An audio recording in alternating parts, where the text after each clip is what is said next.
दुर्गा सप्तष्टि अध्याय रीत का भावार्थ।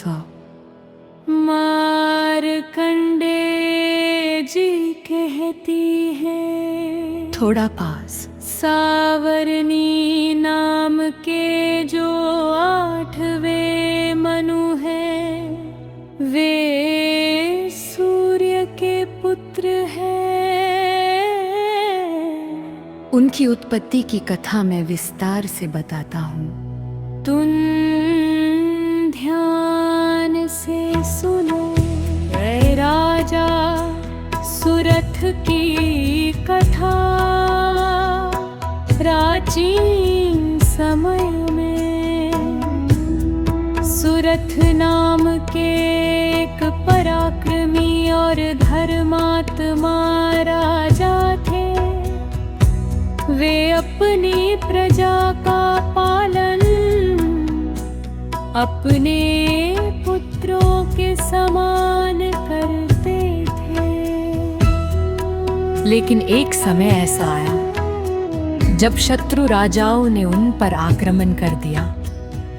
युद्ध में राजा सुरथ हार गए और उनका राज्य उनसे छिन गया।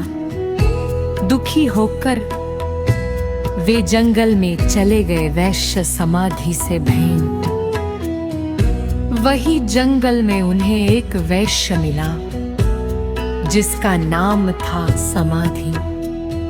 वह भी अपने ही परिवार के धोखे से दुखी था। दोनों ने अपने अपने दुख एक दूसरे से साझा किए। ऋषि मेधा के पास जाना, दोनों ऋषि मेधा के आश्रम पहुँचे। उन्होंने प्रश्न किया, हम जानते हैं कि जिनसे दुख मिला उनसे मोह नहीं रखना चाहिए, फिर भी मन उन्हीं में क्यों लगा रहता है। ये सब देवी की माया है।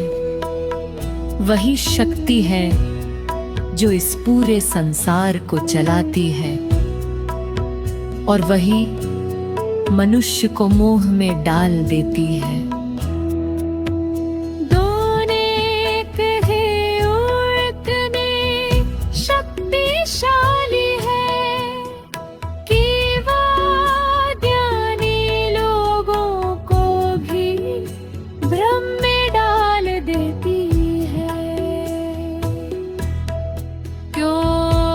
मधुकैटभ की कथा।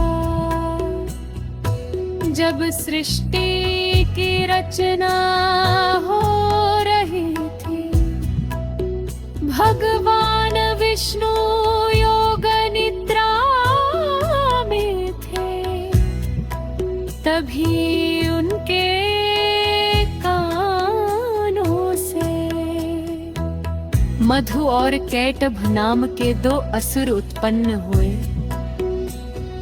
ब्रह्मा जी की प्रार्थना, उन्होंने ब्रह्मा जी को मारने का प्रयास किया। तब ब्रह्मा जी ने देवी से प्रार्थना की,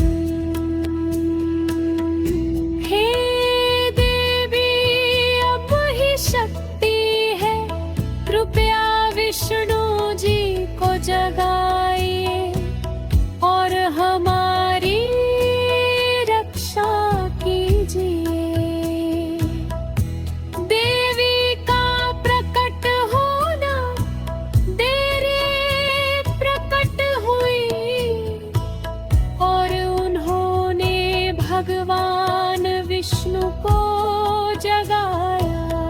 असुरों का वध भगवान विष्णु ने मधु और कैटभ से भयंकर युद्ध किया और अंत में दोनों असुरों का वध कर दिया। अध्याय अंक का जीवन का वो है, देने की दया है। देवी ही सृष्टि की पालन करता है और